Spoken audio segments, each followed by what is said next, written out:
Well, Mel, Hey, Steve.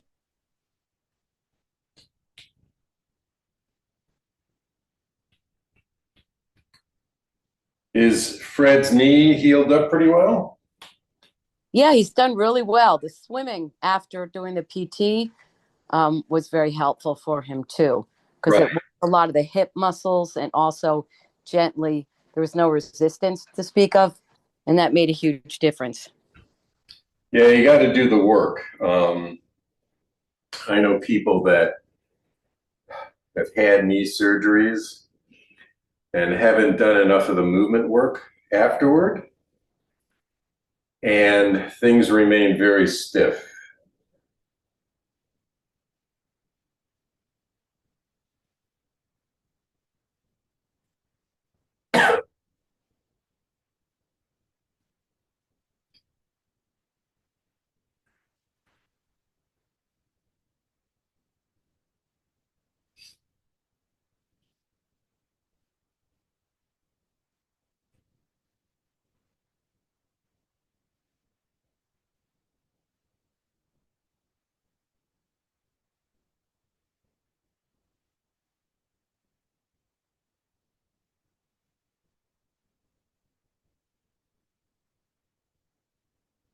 Yeah, thyroid.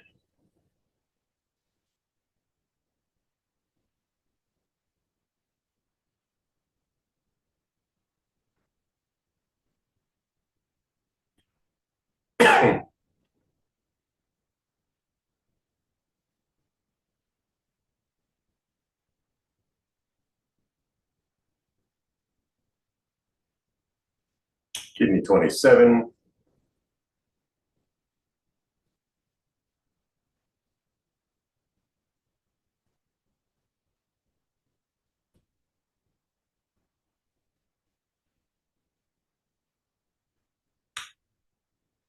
thymus,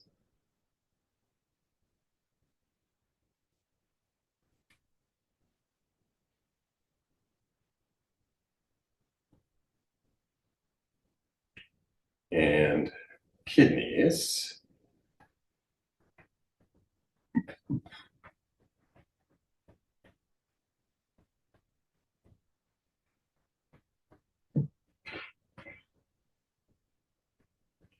So collarbone lymphatic.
And then sides of the neck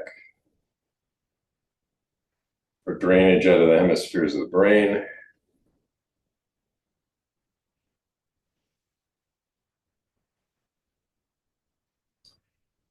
And remember, we can be intentional about all these movements. So we can feel encourage any drainage from the lymphatic system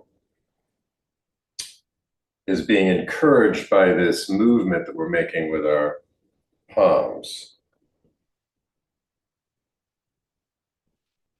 And that's pouring into the collarbone area.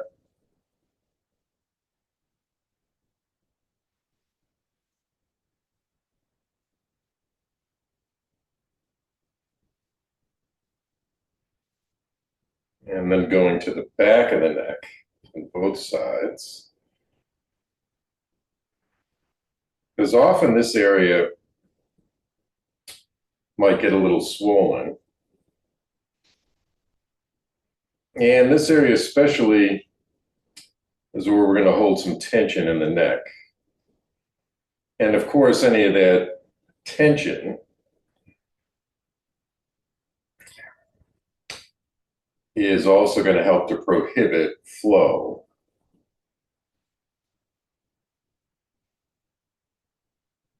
So squeeze and release brainstem.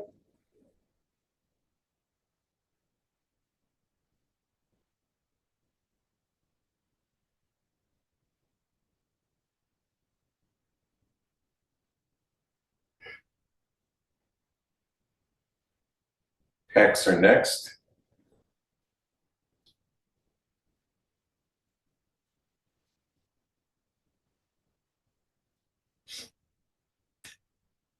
So if you look at diagrams of lymphatic nodes and areas, you'll notice that the areas we're working on have the thickest amount of those lymphatic nodes. Under the armpit.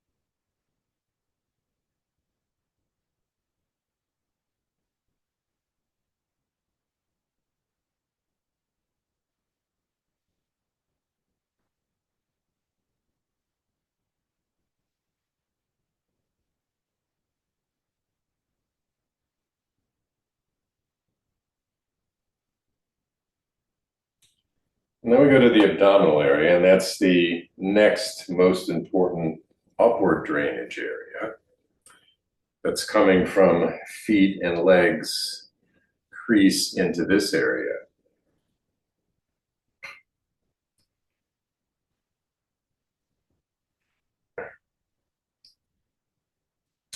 So just like the collarbone, we have to make sure that this area is clear. Because without the upward drainage into this area, things then don't move into the collarbone from down below.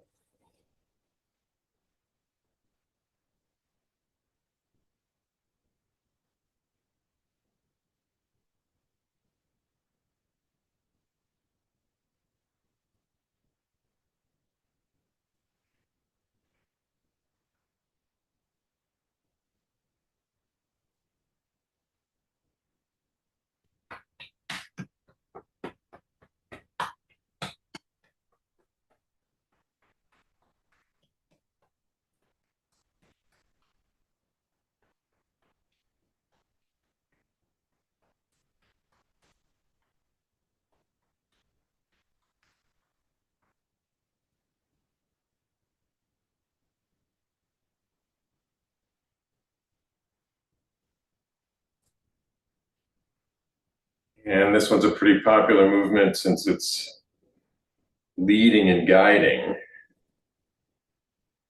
flow into that center line, because that's where it goes before it goes up into the collarbone area. If you look and see, there's a a big nodal piece right in here that pretty much everything tries to go to before it travels upward.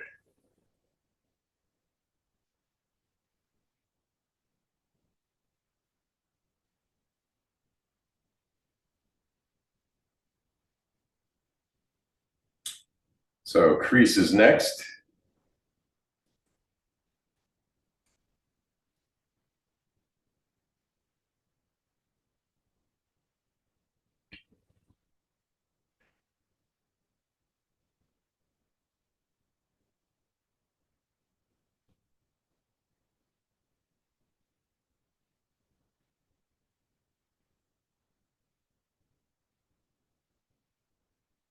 And then back of knees.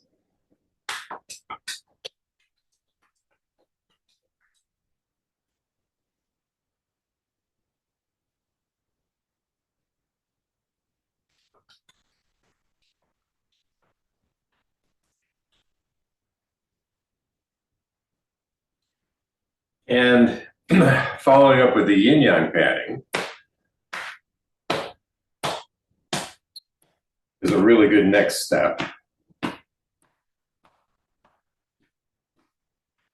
because it extends our lymphatic work, but adds in clearing meridian flows.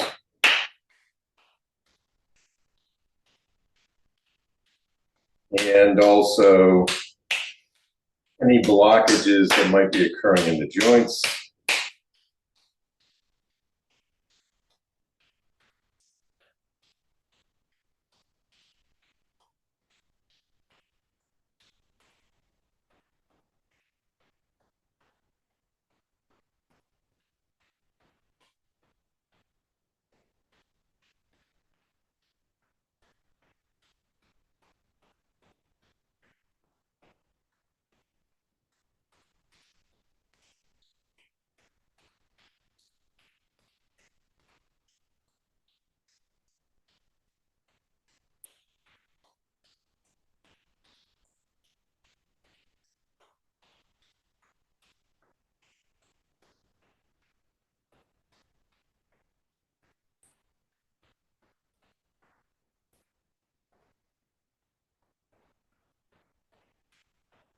Down outside gallbladder meridian.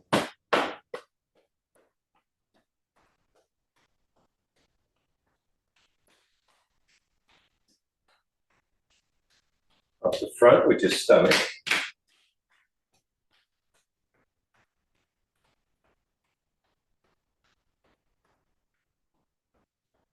Belt again. Down the back of the legs. That's our bladder meridian.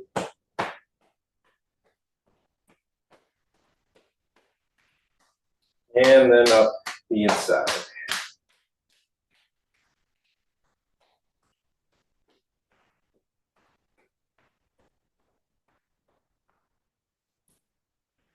Spiraling.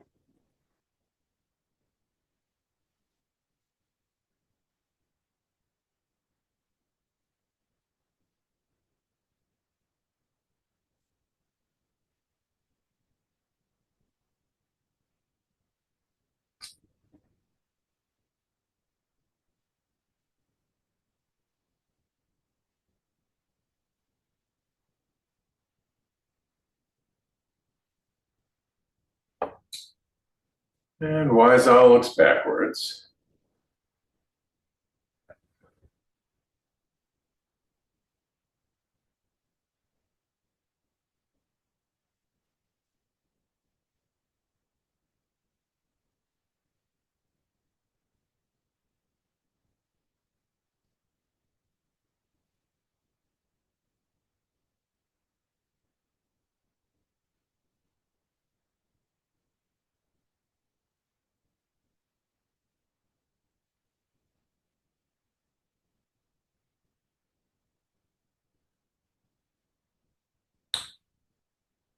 Rhinoceros.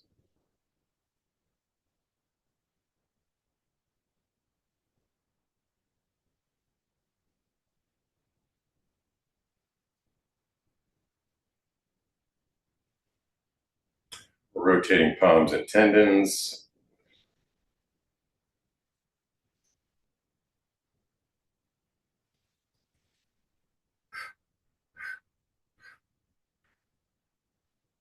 Full body movement of it.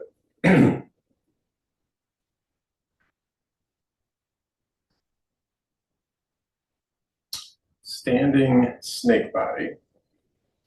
So rotating the rib cage.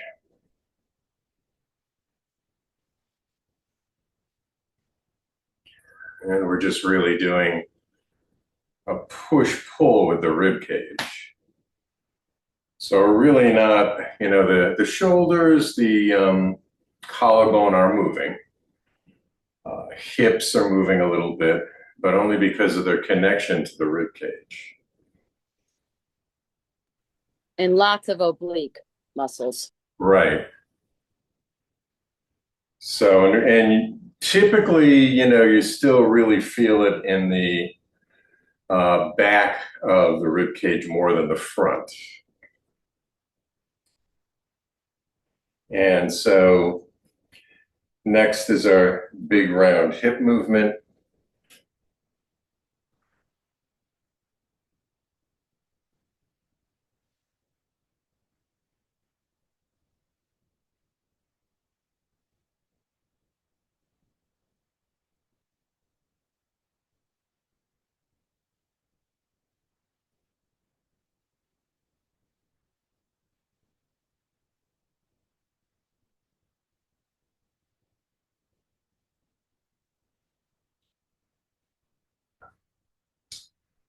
And this definitely going to feel in the legs. I mean, you should be definitely feeling it in the calf area. Hula hips.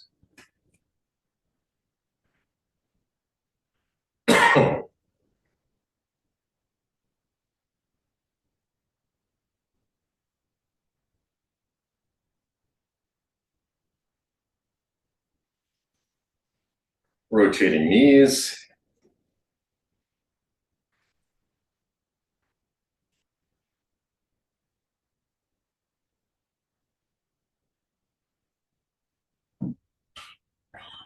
Flexing knees.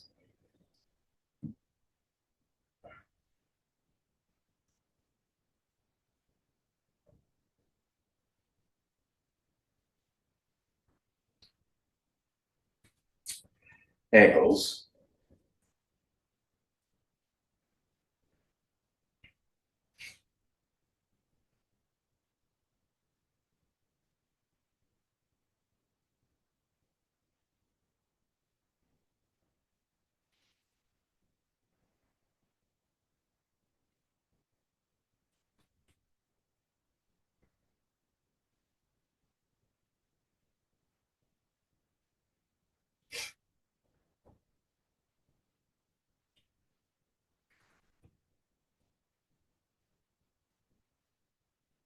And let's do acupuncture points.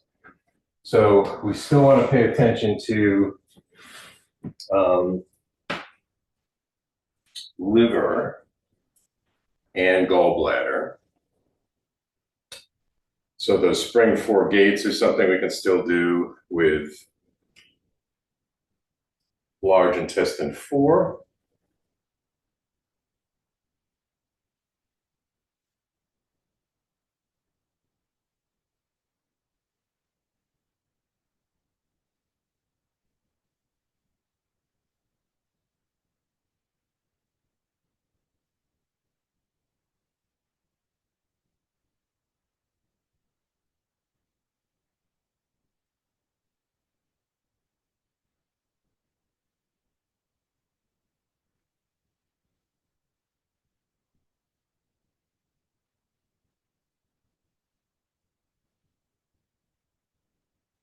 And liver 3. And as I mentioned, if liver 2 is tender, you could work with that also. Liver 3 is the source point. So working with that is going to dredge out the 6-tail energy.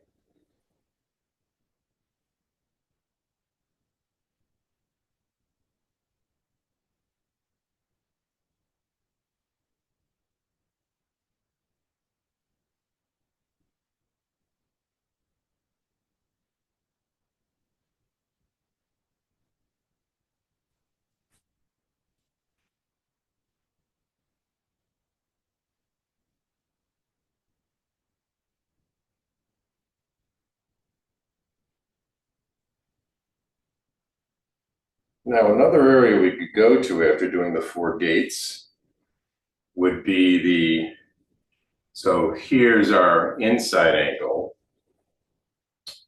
where we have kidney, spleen, liver meridians coming through this area.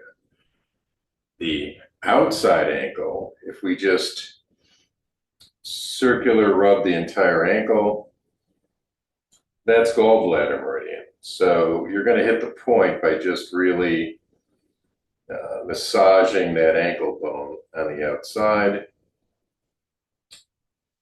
And that's a good point to work with the gallbladder.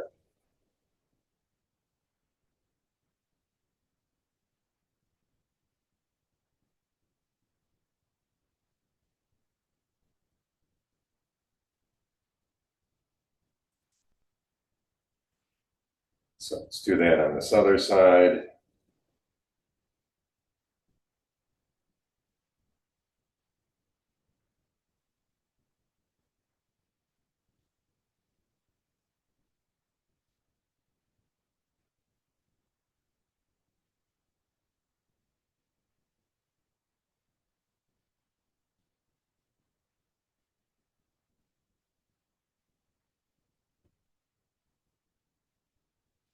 And let's go to spleen 6. And we can spiral around kidney 1 while we're doing that.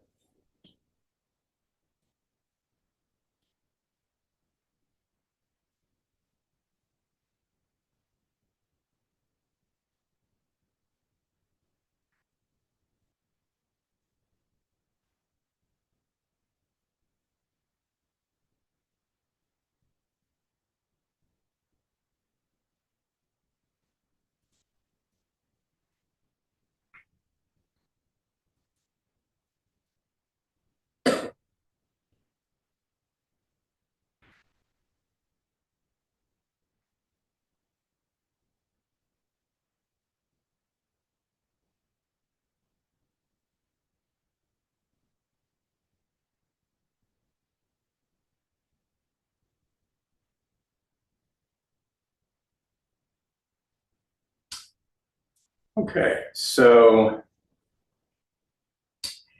today's usually our bone health day. And besides doing physical twisting, winding movements in the body, there's also several meditations to do that's going to help the bones and the bone marrow. And marrow washing is one of the more complex meditations to do. Typically, people start off with bone breathing. And so the idea of bone breathing is that chi is all around us. And what we want to do is we want to bring external chi into the bones and the bone marrow to fortify it. Because as we get older, at the ends of the bones, you're going to find more fatty tissue. And you're only going to really find that marrow production in the center typically. So the idea is we want to revitalize that bone marrow. So for bone breathing, you could do it standing up. Most people do it sitting down or lying down. And it's a meditation using our breath. And so we're using breath, which is going to help to lead the chi, to get that chi into the spaces we want it to go. And so to begin with, it's the easiest to really start feeling something if we just focus on doing bone breathing in the arms. Because what we want to do is we want to feel that in each one of the fingertips, chi is spiraling into the fingertips and then traveling through the bone structure of the fingers and the palm, which is small bone structure, so it's going to be easier to get it through there, into the wrist, and then into the two bones here of the forearm, into the elbow, and then upward. And we want to have both sides merge at that great hammer point, which is that bone that sticks out at the top back of the spine that we work with a lot. And so you could just have your palms like this. And what you could do, instead of trying to do both palms at the same time first, is to just really focus on one side. So maybe we just focus on the right side. And what we want to do is when we inhale, we want to feel that spiraling chi come into the fingers and into the palm, and as far upward as we can feel that it will go on that first inhale. So let's just try it. So it's inhale, and see how far you feel the chi go. So if you feel that it goes, say, pretty close to the wrist here, when we exhale, we're just exhaling. We're not moving the chi. We're letting it stay in that first area where the inhale brought it. And then on the next inhale, we flow again from the fingertips. It should be a lot easier to get to that first point, and now we try to make it up a little further. And again, we let the chi hold there. Exhale. And now on the third inhale, we're inhaling and trying to get a little further up the arm. And then we exhale, but again, we're staying in that position here. On our next inhale, again, we're inhaling the chi in,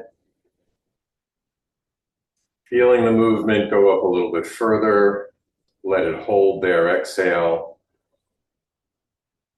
And we just keep on doing that procedure. So we just keep on inhaling, letting it hold to that highest point, exhale. And so the idea is we're really focusing on pouring that fresh chi in continually, letting it get a little further up each time we do the breath. And it's something we have to work on. It's not an easy meditation, but it's the first one we have to do before we try to do marrow washing or anything like that, which is more difficult. So I would try it on one arm and see what the results are. And then I would go to the other arm and again, work with that. Now you might find that one arm seems to flow better than the other. And we definitely want to start with fingers and palm and forearms because those are the thinnest, easiest bones to get to. And we're using these areas a lot, and really they have the least amount of fatty tissue to block that chi flow. So the idea is the chi flow constantly coming in is going to start to break up the fatty tissue and make the bone marrow more productive as far as red blood cells, stem cells, all of that.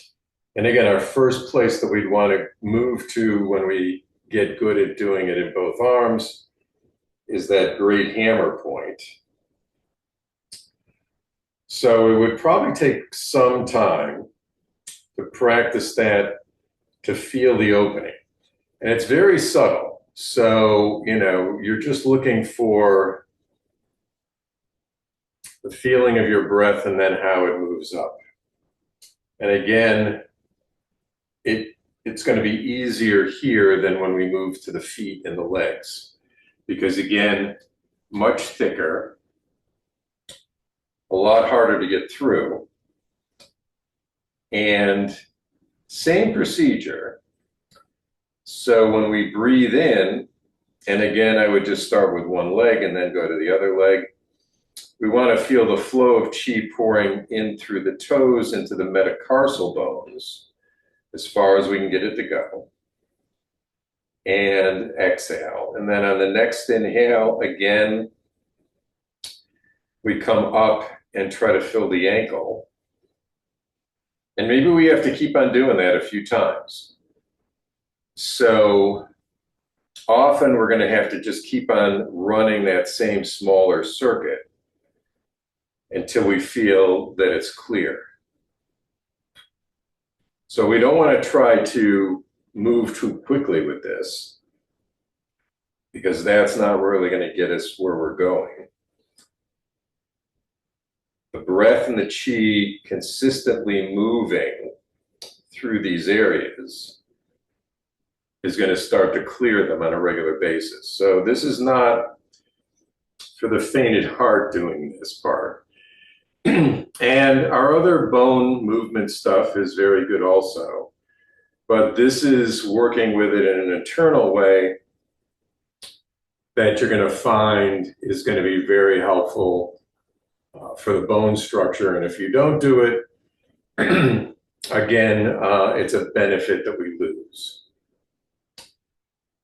So the idea is then we try to get up the tibia and fibula and keep on moving up into the knee.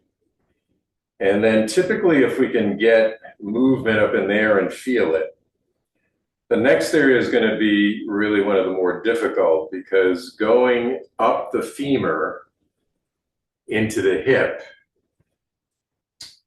is usually the most difficult. The femur is the biggest bone. And again, moving that chi through that is not going to be easy at all, which is why we want to really practice with arms into the center point there where all the yang meridians meet at the great hammer.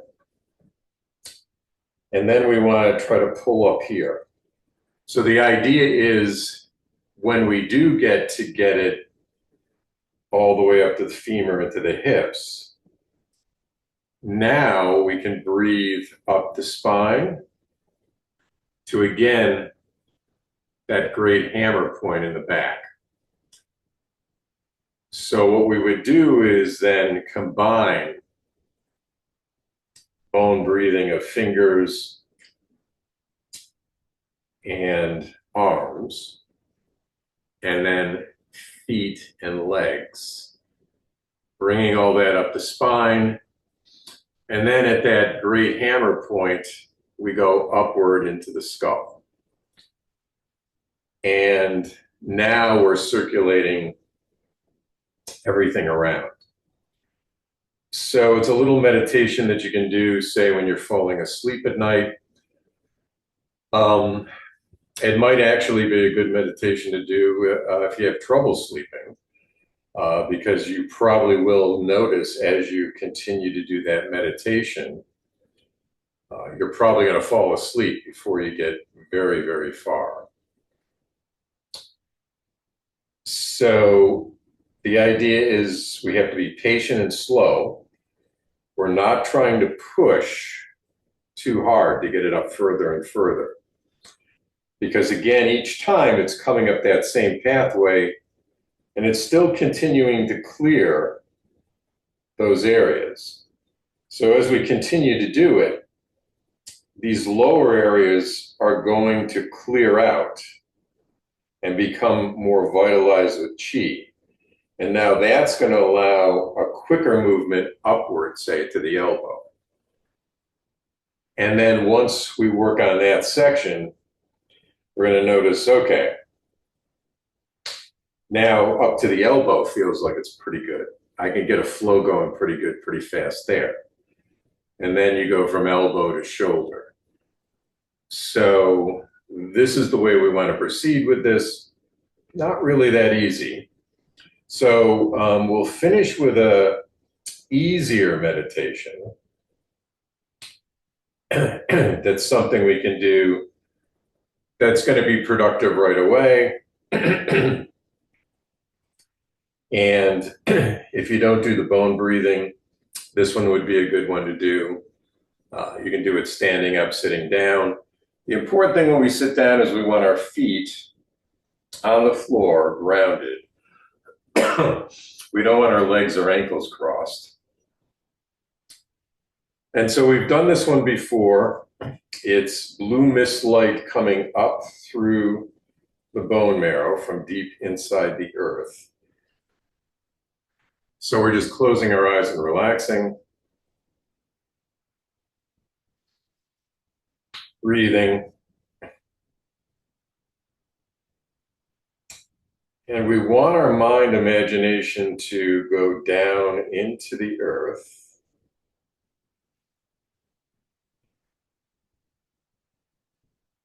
And we start to notice the flow of this blue mist light coming upward. So with our mind imagination, we could be several miles downward. And then we just start to notice blue mist light is drifting upward. And even though at first it's quite far away from the bottom of our feet, as we just do our normal breathing, we feel and imagine how that blue mist light is moving upward toward the bottom of our feet more and more.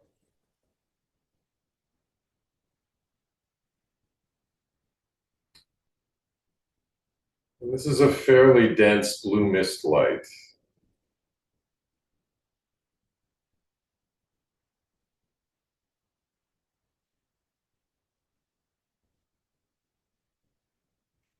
And finally, we start to feel that blue mist light start to enter our toes, the metatarsals. We feel it filling up the ankles. And so as this blue mist light starts to enter our body, we start to feel and imagine how it's pouring through the bone structure and also spiraling through the bone marrow. So as it goes through our ankles, you can start to feel it move up tibia and fibula. Remember, we want to be in a good position the whole time, spine nice and straight.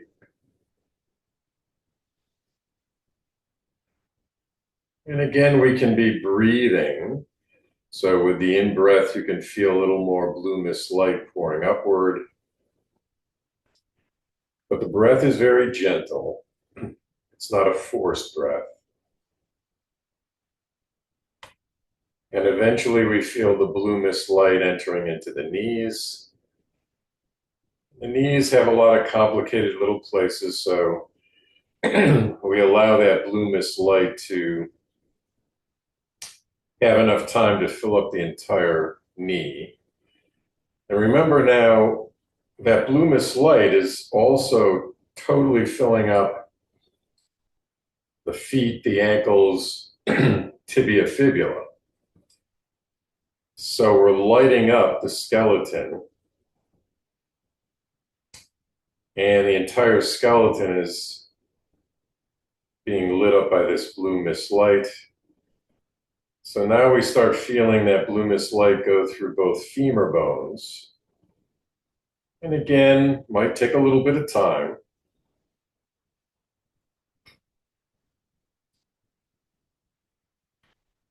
So this might be a good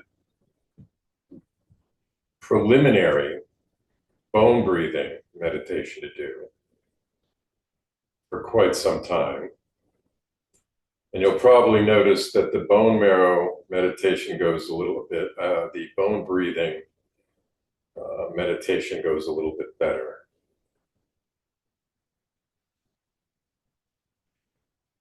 And again, we can be feeling that our breath is leading that upward.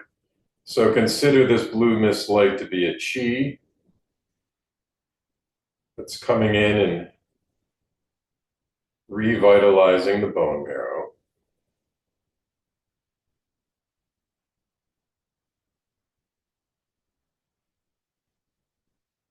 And then we feel it enter into the tailbone, filling up the sacrum.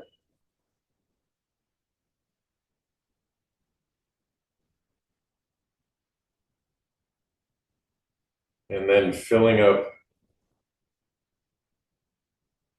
the hip bones.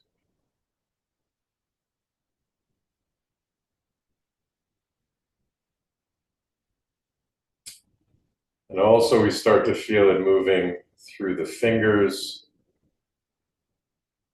and the palms, filling up the wrists.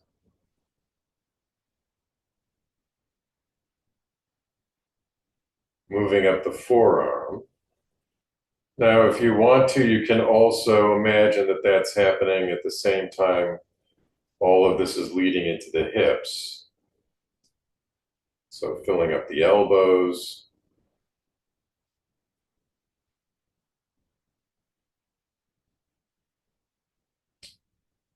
And the elbows are pretty much where our hips are. So we want to feel that those areas in the arms are filled up as we're filling up the hips. And then we move upward. So we start to go up the lower lumbar spine. And as we do that, we want to move also up the upper arms as we move up the lower lumbar spine. And as we move up the upper arms and the spine, we're going to notice we're also moving up the rib cage.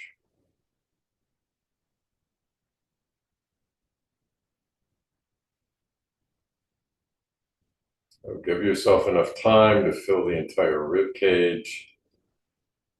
Move all the way up the spine.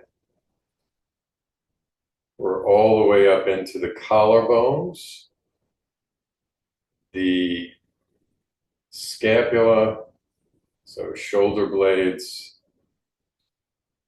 and shoulders.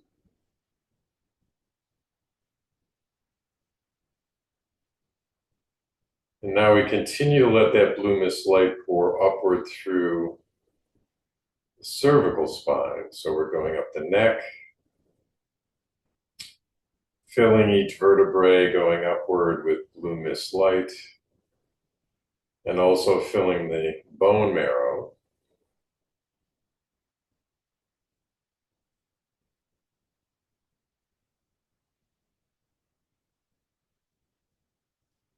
And then we're moving into the skull with the blue mist light and filling the skull with blue mist light. So now we can notice the entire skeleton is filled with blue mist light.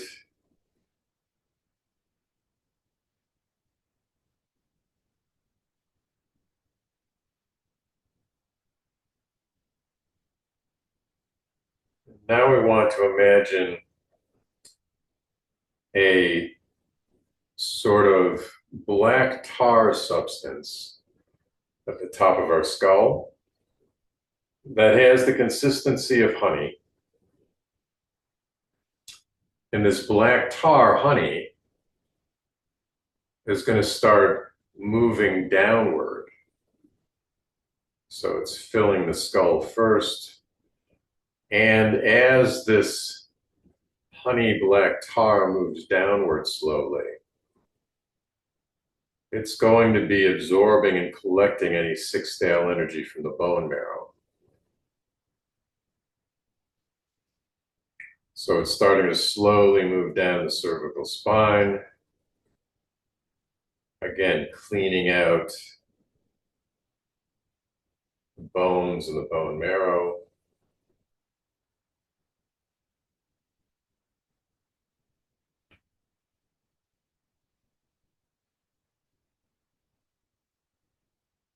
Slowly moving down into the collarbone area, shoulders, moving down the spine,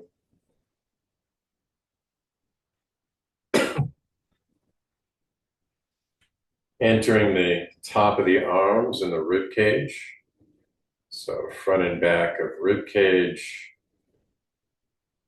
This honey black tar is just dripping through.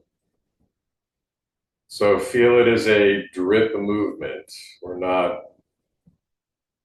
keeping any of this tar in any of the areas we're moving through. It's just slowly moving through with this honey-like consistency to draw all the dark energy, all the sick stale energy out of the bone marrow.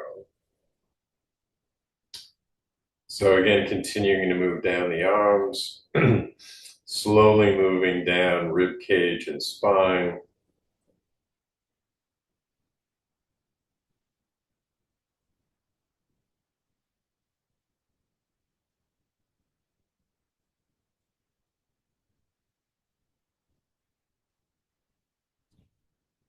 Filling up elbows and starting to fill up the sacrum, the hips, the tailbone.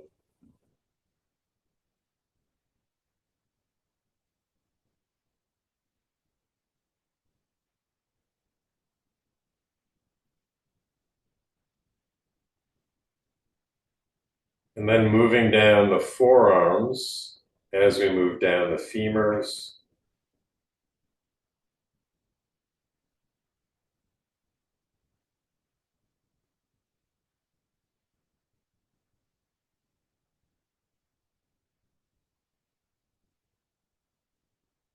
Moving into the wrists,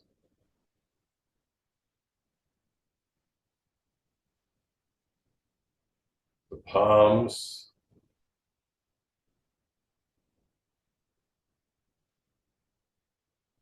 fingers, and just feel that black tar pouring out of the fingers deep into the center of the earth.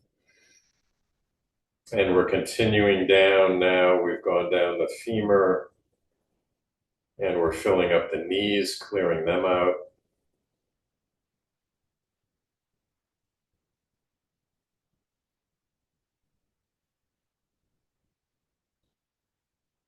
Moving slowly down the tibia fibula.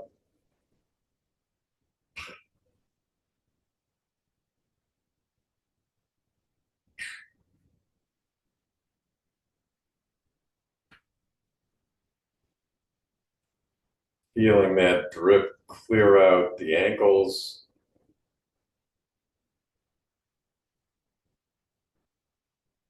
Pouring into the heel, metatarsals of the foot,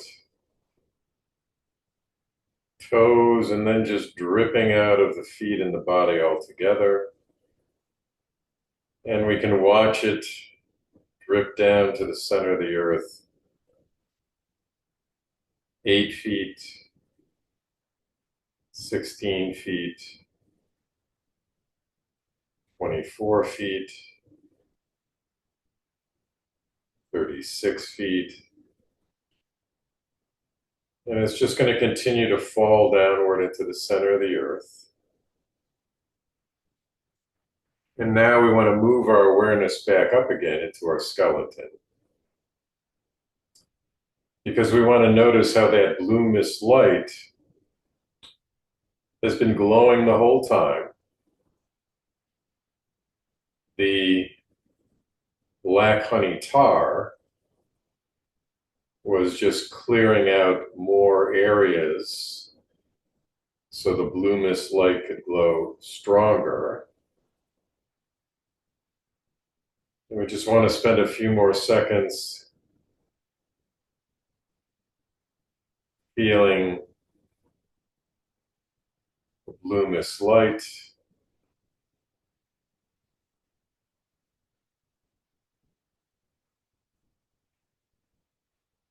Feeling how our bone marrow feels like it has more chi flowing through it.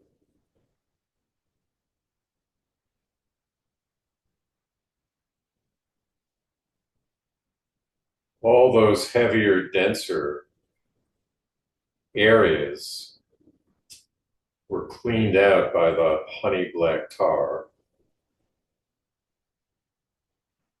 And we can feel sort of a lightness in the bone marrow.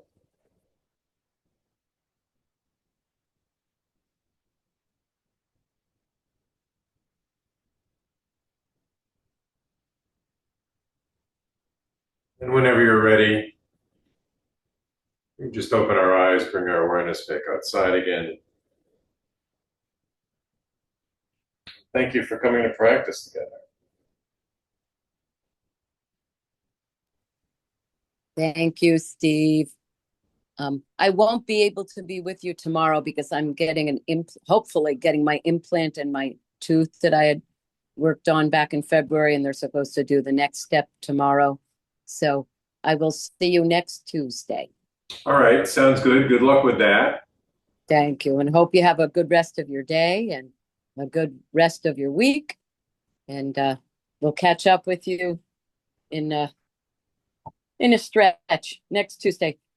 Some of the motions you had taught me previously, when I was working on, trying to get my neck and my scapula and all that stuff in my back worked out. Yeah. I remember one was called, I think, Hawk Penetrating the Forest.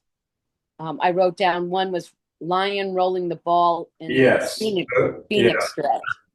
Yeah, so standing snake body is a basic movement.